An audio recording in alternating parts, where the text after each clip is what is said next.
피청구인 측은 지난 2차 변론에서부터 다양한 부정선거 의혹에 대해서 제기하고 있습니다. 그리고 어제 오늘 선거 부정 논리를 뒷받침하는 다수의 증거와 증인도 신청했습니다. 하지만 대법원 및 사법기관 판단을 통해서 모두 근거 없는 주장으로 판단된 사안들에 대한 것입니다. 저희 청구인 측 대리인단은 피청구인 측의 선거 부정에 관한 주장은 아무런 근거가 없을 뿐만 아니라 이 사건 탄핵 심판의 쟁점이 아니라고 생각합니다.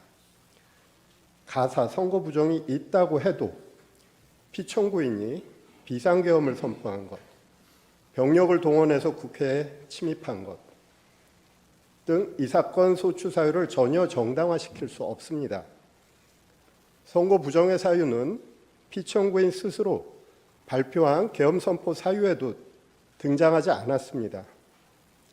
계엄 선포 도발에 실패한 이후에 비로소 자신의 행위를 정당화하기 위해서 그런 사유로 등장한 것입니다. 사실 선거 부정을 저지를 수 있는 가장 큰 위험을 가지고 있는 존재는 선거관리위원회가 아닙니다.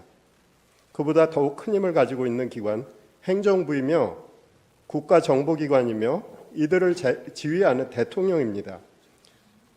중앙선거관리위원회를 독립된 헌법기관으로 만든 것은 대통령과 행정부 그리고 정보기관으로부터 선거관리의 독립성을 보장하기 위한 취지였습니다.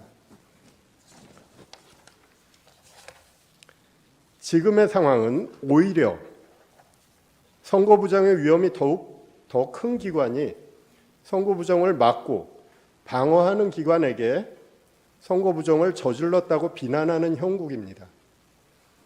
이 사건 탄핵 심판은 수많은 국민들이 듣고 바라보고 있습니다.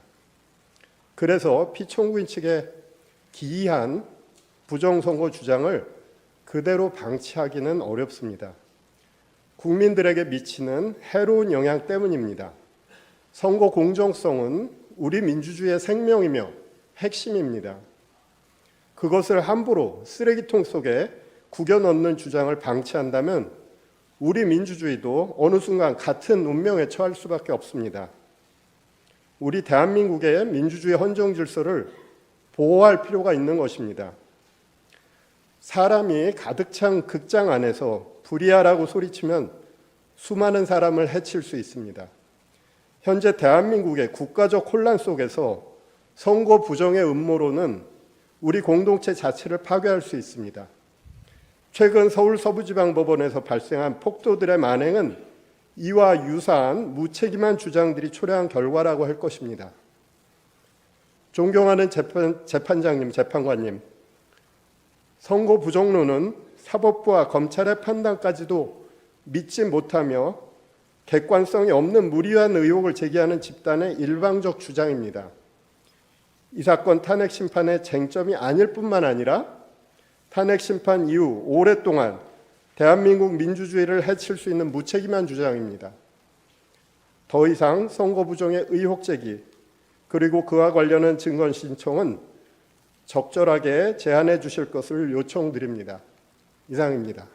탄핵 재판이라는 게 형사소송 절차 준해서 하는 것이고 또 제가 지금 직무 정지된 상태이기 때문에 어떤 영향력도 행사할 수 없습니다. 그리고 이 사건 내용을 제일 잘 아는 사람은 바로 피청구인인 대통령 저 자신입니다. 그래서 그런 주장은 좀 이해가 좀 안 되고요. 아까도 이런 부정선거 의혹이 음모론이라고 하시고 계엄을 정당화하기 위한 거라고 사후에 만든 논리라고 하셨는데 이미 계엄을 선포하기 전에 이런 여러 가지 어떤 선거의 공정성에 대한 신뢰에 좀 의문이 드는 것들이 많이 있었고 또 2023년 10월 국정원의 선관위 그 전산 장비의 아주 극히 일부를 점검한 결과 문제가 많이 있었기 때문에 부정선거 자체를 색출하라는 것이 아니라 선관위의 전산 시스템을 전반적으로 스크린할 수 있으면 해봐라. 어떤 장비들이 있고 어떤 시스템에 의해서 가동이 되는지 그런 것이기 때문에 저희가 무슨 선거가 전부 부정이어서 믿을 수 없다 하는 그런 음모론을 제기하는 것이 아니라 팩트를 확인하자는 그런 차원이었다는 점을 이해해 주시기 바랍니다. 네, 말씀 잘 들었습니다. 자, 그러면 지금부터 잠시만 주목해 주시기 바랍니다. 제가 구독자분들을 위해서 선물 하나를 준비했는데요. 제가 항상 여러분들께 드리는 말씀이 있습니다. 뉴스만 평소에 잘 챙겨보셔도 돈이 되고 돈을 벌 수 있다라고 말씀을 드렸는데요. 여러분들은 여기 보시는 삼성전자 뉴스를 보고 어떤 생각이 드세요?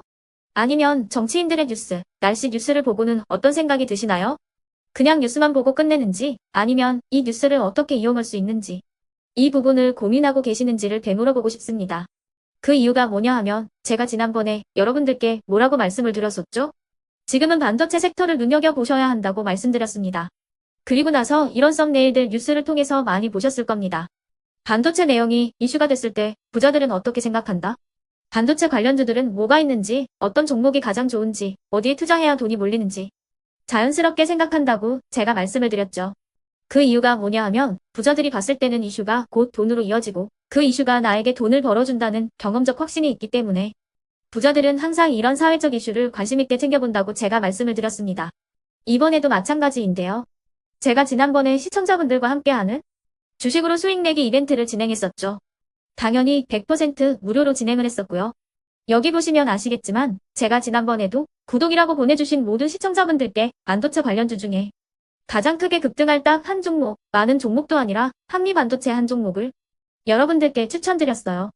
그러면서 여기 나와 있는 대로 정확히 얼마에 매수해야 하는지, 그리고 수익률이 어느 정도 나왔을 때 팔아야 하는지를 이런 부분들까지 여러분들에게 정확히 알려드렸었는데 지금 실제로 어떻게 되었다? 오른쪽을 보시면 아시겠지만 제가 지난번 문자 발송으로 이 한미 반도체를 소개해드리고 나서 실제로 이렇게 5배 이상 어마무시한 상승이 나왔습니다. 100만 원만 투자를 했어도 무려 500만 원이 넘는 수익금이 생긴 거죠. 그래서 당시에도 굉장히 많은 분들이 제가 드린 이 한미 반도체로 수익을 내실 수가 있으셨을 텐데요. 다시 한번 축하드린다고 말씀을 드리겠고 이번에도 마찬가지입니다. 앞으로도 2024년, 2025년 계속해서 기대해볼 섹터는 AI입니다. 그 중에서도 AI 반도체는 그 누구도 부정할 수 없는 미래성장 산업입니다. 그러면 우리가 어떻게 생각해 볼 수 있을까요? AI 반도체 종목 중에 앞으로 크게 대장 역할을 하면서 10배 이상 급등할 수 있는 텐베고 종목을 지금부터 열심히 추적해야 한다는 겁니다. 큰 돈을 투자하지 않더라도 월급의 일부분 아주 소액이라도 이 종목을 모아가야 수백 %의 수익률을 손에 쥘 수 있는 것이죠.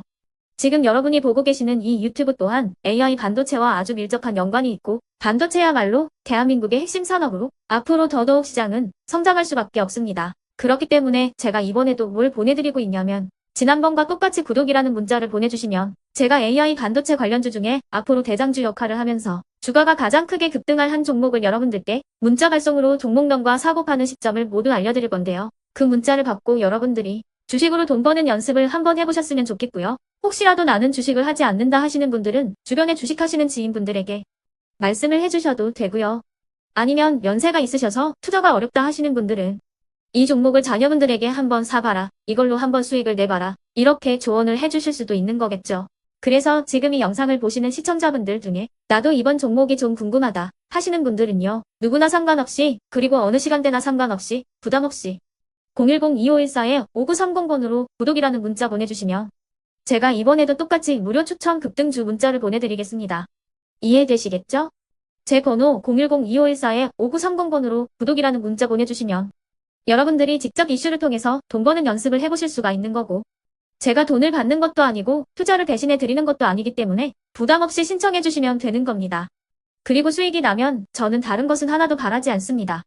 제 채널에 구독, 좋아요 한 번씩만 눌러주시라 이렇게 다시 한번 말씀을 드리겠습니다.